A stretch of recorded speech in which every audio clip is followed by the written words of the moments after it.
A mí me pasa que muchos pacientes les digo, ¿a usted qué le pasa? Porque estoy mal. Digo, me estoy enterando estupendamente, pero ¿estás mal de qué? ¿Qué síntomas tienes? Porque estoy muy mal. Digo, bien, pero duermes mal, comes mal, estás triste. Porque estoy muy mal, cojones, ya se lo he dicho 3 veces. Y que la gente tiene dificultad para poner en palabras su pensamiento. Esto va a ir a más. Una de las cosas que más te dice la gente es: no me entero ni yo de lo que me pasa, solo sé que me quiero morir, o mejor dicen que me quiero de morir, pero no soy capaz de explicar el porqué. ¿Por qué sucede esto? Porque nos faltan palabras, falta inteligencia lingüística, capacidad de expresión de las palabras. Yo siempre pongo el ejemplo de Leo Messi, ¿no? Leo Messi tiene una inteligencia psicomotora brutal. Coge un balón, te mete un gol. Una máquina, un don, un genio del balón, el Maradona de todo lo que tú quieras. Pero escúchalo hablar. ¿Por qué motivo? Porque Dios, en su infinita misericordia, reparte los dones de forma irregular. Ahora uno, pero va a aparecer todo. Porque no puedes tenerlo todo. La inteligencia lingüística es una inteligencia que hay que fomentar. ¿Cómo? Pues de una manera sencillísima. Leyendo, leyendo, leyendo, leyendo, leyendo. A ser posible, no siempre es fácil, libros sin foto, leyendo. Yo que leo el Ola, que está muy bien, pero vamos a evolucionar.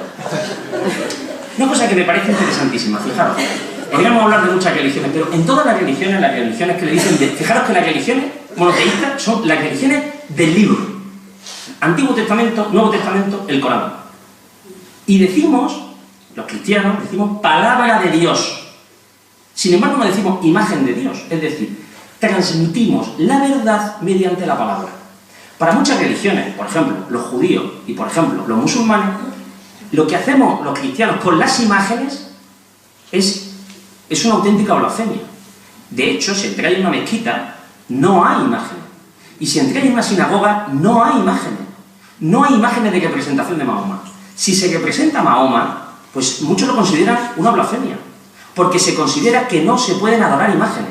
Y lo que hacemos adorando nosotros al Cristo del Silencio, bueno, para entenderme, ¿no? En una procesión, pues de determinadas concepciones de la religión es algo negativo, porque estamos adorando una imagen, cuando lo único que se tiene que adorar es la palabra.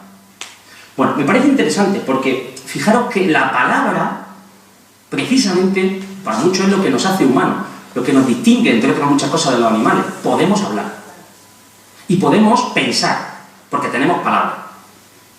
La evolución de pensar con imágenes a pensar con palabras sucedió hace no muchos años. Los egipcios hablaban con jeroglíficos. El inicio de la escritura, que se supone que está en Mesopotamia, en torno al 4500 a.C., son una serie de jeroglíficos cuneiformes. Es decir, asumir palabras ha sido... En la escala, o sea, si cogemos la historia de la humanidad, esto es poco. Esto de hablar y de escribir. Un pueblo que no tiene escritura ni lectura no tiene historia, porque no hay documento. Esta es la mezquita de Santa Sofía, ¿no? en Estambul, que fijaros que lo único que hace es representar versículos del Corán. Si entramos en la Alhambra de Granada, en los frisos de las puertas, en todos los sitios, ¿qué vemos? Alá es grande, Alá es grande, Alá es grande, Alá Akbar. Pero en ningún momento veremos ninguna representación de los sultanes, ni de Boabdil el Chico, ni de Mahoma. Y en las sinagogas pasa lo mismo. Por tanto, fijaros, la palabra también es la que, desde el punto de vista religioso, nos sirve para hablar con Dios. Fijaros cómo los cristianos repiten el rosario, pero es que los musulmanes repiten versículos del Corán.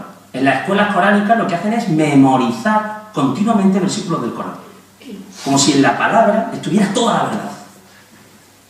Hay un actor de teatro que ya falleció, estaba diagnosticado con trastorno bipolar, que dijo una frase que me gustó mucho. Dice que se la dijo su psiquiatra. Se llama Juan Luis Galeardo, y dijo: el mal uso de la palabra es el inicio de la locura. Este es un hombre que hablaba por los codos, no paraba de hablar, estaba siempre verborreico. Y su psiquiatra le dijo eso: cuidado, Juan Luis, el mal uso de la palabra es el inicio de la locura. Es decir, tenemos que tener cuidado con lo que decimos, sobre todo con cómo lo decimos. Tú vas por la gente, por la calle, ¿cómo estás tú? Fatal. ¿Cómo estás tú? Hecho mierda. ¿Cómo la cosa? Hasta los cabrones. Esto es una cosa continua. Eso transforma la realidad. ¿Os dais cuenta de cómo la crisis económica tantos mensajes peyorativos sobre la crisis económica ha transformado la realidad de forma negativa. Es que ha bajado la bolsa. ¿Tú tienes bolsa? No, ¿qué bolsa? Ayer me dijeron, ha bajado el Bitcoin. ¿Tú tienes Bitcoin? No, pero ha bajado. Lo que no podemos es amargarnos.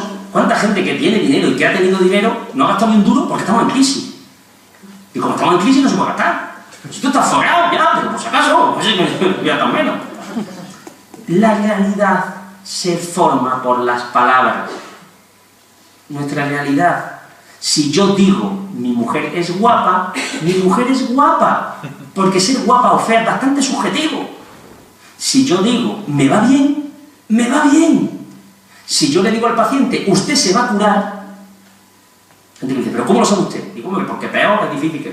Si tú te vas a curar, es más probable que se cure.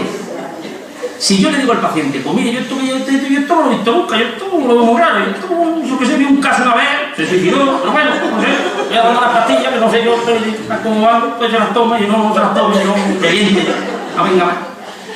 La actitud, el control, la relación terapéutica, lo que yo digo, lo que yo transmito, el lenguaje no verbal. Estoy hablando de todas las palabras, pero podríamos hablar de los gestos. Cómo escucho, cómo hablo, cómo... Ese es nuestro ámbito de actuación. Pregunta que nos podríamos hacer todos. ¿Qué transmito yo a los demás? ¿Transmito alegría? ¿Transmito sufrimiento? ¿Transmito pesimismo? ¿Qué digo yo de mi vida? ¿Qué digo yo de mi familia? ¿Qué digo yo de mi trabajo? ¿Qué digo yo de los políticos? ¿Qué digo yo? ¿Qué digo? ¿Qué digo? Yo mucha gente... hablo tú un rato. ¿De qué? De lo que quiera. 10 minutillos. Ya sabes cómo es. De cómo habla uno, porque uno siempre habla igual.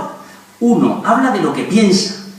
Si uno se levanta por las mañanas, enciende el on, ¿no? Dice, maldita sea la bendice medicina, yo porque no voy a hacer medicina, si no sé cuánto voy a medicina, si me trabajando en el SAC, porque no cuando vamos a trabajar en el SAC, me pagan un poco cuando voy en el SAC, que venía a trabajar en el SAC, va todo yo por lo todavía, ¿no? El SAC, porque el SAC, porque el metro, que me cuesta, no vale para nada. Llega a trabajar, ¿qué tal esto? Que pues fatal, hasta yo, que fatal. ¿Qué es? Esto fijaros, hoy en día se habla mucho del mindfulness. El mindfulness no es otra cosa que ser capaz de tener un control sobre los pensamientos. Pero si nos vamos al lenguaje cristiano, ya lo decía Santa Teresa de Ávila, Santa Teresa de Jesús, cuando decía que la imaginación era la loca de la casa. Y por tanto ya hablaba de que teníamos que tener controlado lo que pensamos. Porque si uno piensa lo que quiere y lo que le da la gana y nunca controla sus pensamientos, está fastidiado. Esa mujer me gusta. Ya. Pero no es la tuya. Pero siempre pensé sobre eso mucho. Empiezan los problemas. Me gusta ese directo. Pero vamos, piénsalo. Pero la persona que tiene la mente purificada, la persona que intenta evitar hablar mal de los demás, ¿de qué habla la gente? Tú vas por el pasillo del hospital, tú vas escuchando a la gente y ya vas escuchando lo que habla. ¿Qué te ha hecho eso? ¿Qué te ha hecho eso? ¿Qué te ha hecho? ¿Qué te ha hecho eso? Ahora te voy a contar lo que me ha hecho a mí. Tú cuéntamelo primero, ahora te cuento.